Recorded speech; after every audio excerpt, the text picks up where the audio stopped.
All right, I'm going to switch over to CNN just to watch the freak out. So the reporting that Mueller says he does not exonerate him. Fake news. It's true that Mueller did not exonerate him, but it's also true that Barr and Rosenstein did. Fake news. Fake news. They leave out the most important part.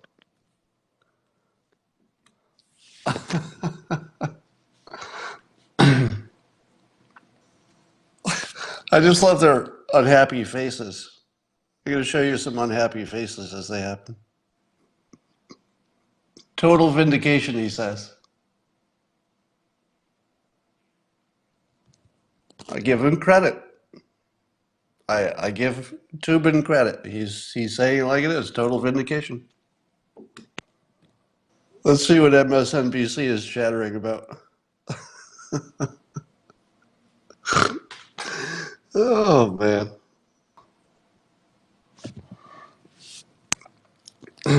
MSNBC, the victory lap has begun, they're saying on MSNBC. I'm waiting for the first presidential tweet. Nothing yet. So I've got the president's Twitter account nailed up. I'm just waiting. It's going to be the tweet of the century. And he's probably sitting there thinking, oh, this is going to be a good tweet.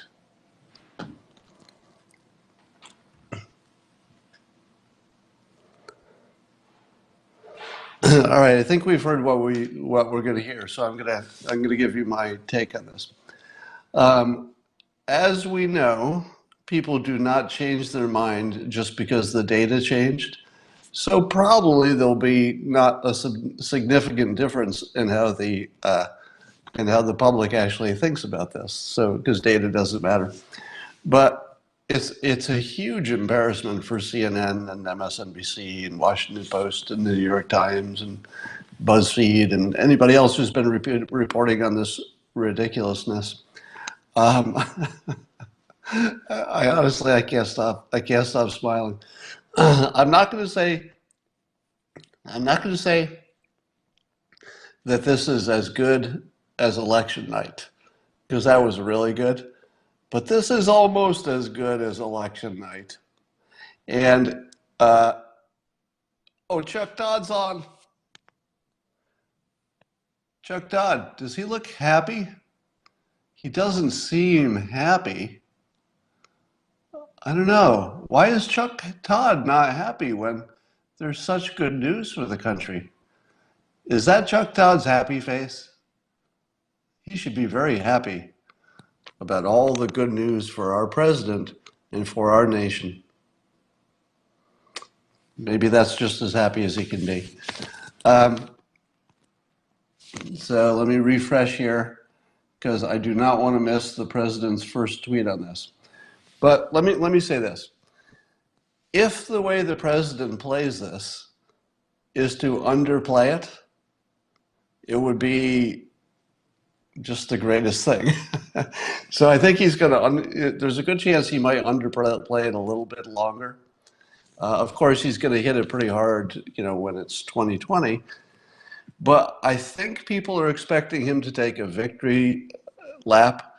I think they're expecting the president to just grind it in. And here's the question you have to ask yourself. Remember, he's the showman. What if he doesn't?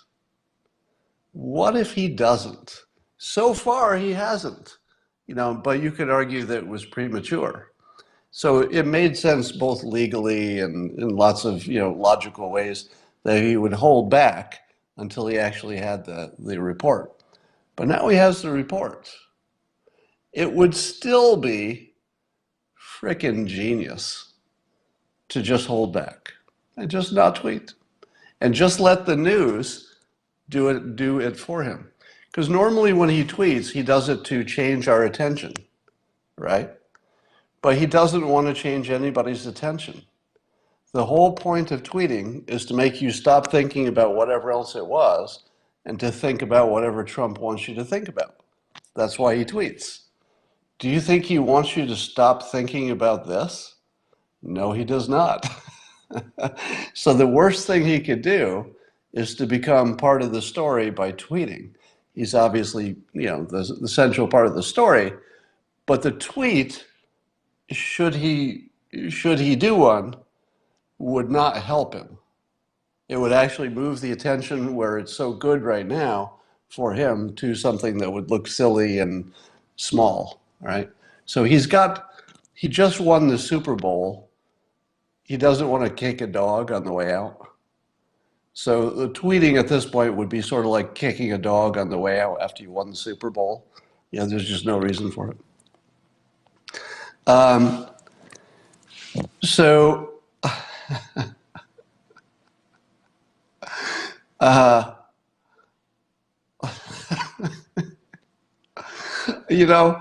not providing any good content here at all, but I love the fact that there are so many of you who just want to sort of share the moment. It's great that we have this technology that we can do that.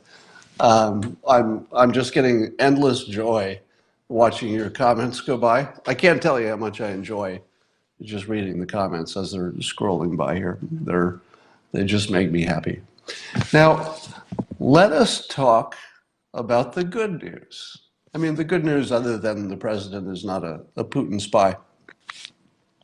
There are a number of things that have gone very right, and it's just worth pointing them out. One of the things that went very right is that Mueller's team apparently never leaked for like 2 years. Think about that. Mueller's team, as far as I know, maybe there's some minor exception, but they kind of didn't leak, which is amazing. So all credit to the professionals who did that. Next, the Mueller conclusion appears to be just good work. So again, kudos. I mean, maybe we'll learn something different later, but at the moment, it looks like Mueller did good work. Next, let us compliment the president's legal counsel. I know the names have changed a little bit, but overall, they allowed the president to stay away from a perjury trap, and they got a good result. So to the president's legal team, good job.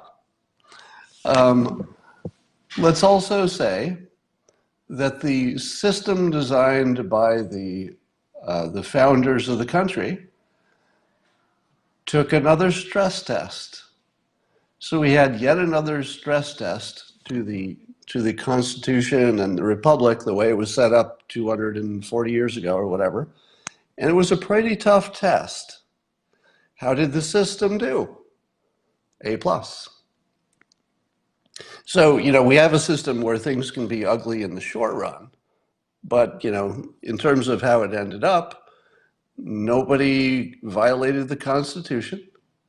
The process worked the way it's supposed to. Ultimately, the president did allow the investigation to continue. Both the Democrats and the Republicans are asking for full disclosure. It's all good. The only thing that's bad is the behavior of the media, the press, and the behavior of the Democrats, which I think you could say at this point is beyond despicable. So, we're going to focus on the top line stuff and what did the report say and who won and who lost. So that's where the focus is going to be. But don't lose sight of the fact that there were some really good things that happened here. We tested the system and it held. Nobody violated the Constitution. We have a president who is not a spy for Russia. We have a series of checks and balances which worked. We had a special counsel who was asked to solve one of the biggest, really, issues in America, and that counsel did a great job, apparently, as far as we can tell. Did a great job, didn't leak, took their time, produced a credible report. Damn. What's better than that? And so while you could certainly say you didn't like any part of the Mueller process, You have to say he was appointed to solve a specific problem, which is the trust of the citizens, and especially did any law get violated, and is the country at risk? Those were big questions. Mueller seems to have answered them. All right. Now, for those people who have been in a TDS bubble for these 2 years, I wonder how they're processing their world right now. Because this is as wrong as you could ever be. And they have to know that. I'm watching MSNBC's report. They're focusing on the fact that Mueller said that he is now sufficient to establish that the president committed an obstruction. Yeah. Oh, okay. They're actually reading Barr's statement, which would be fair.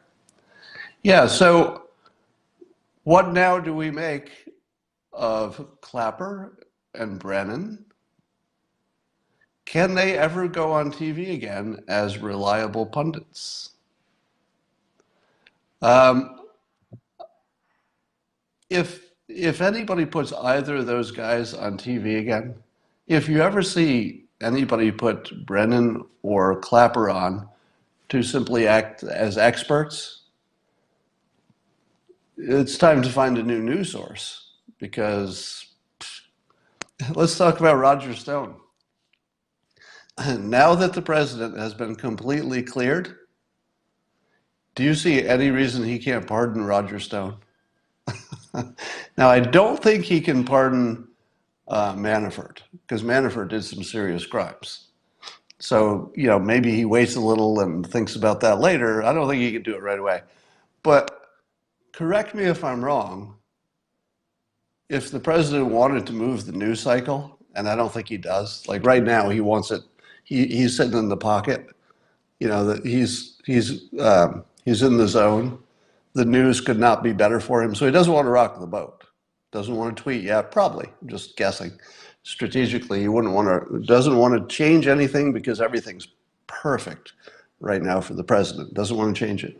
But if he wanted to, he could pardon Roger Stone this afternoon, and nobody would give up.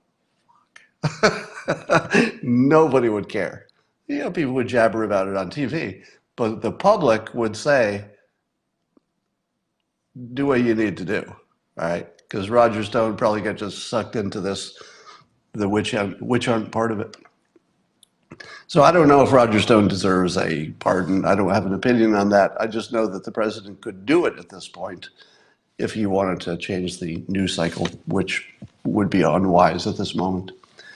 But he has the option. Yeah, Flynn as well, right? Flynn as well. Yeah,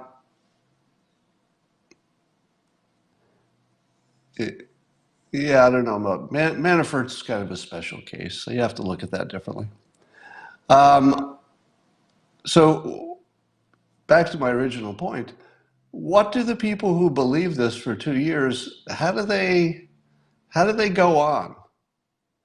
Do they change it to another hoax? Do they use the fine people hoax? Do they use the we need to do the 25th Amendment because the president is crazy hoax? What hoax are they going to try next? They're going to use a hoax because the news is too positive. So the anti-Trump networks, this is interesting. The anti-Trump networks have to create bad news about Trump or they'll lose their audience. They can't really pivot. So Joy Reid called Mueller a Putin puppet. I'll tell you, if the president just lets them keep saying this stuff, they've given up all credibility at this point. Oh, my.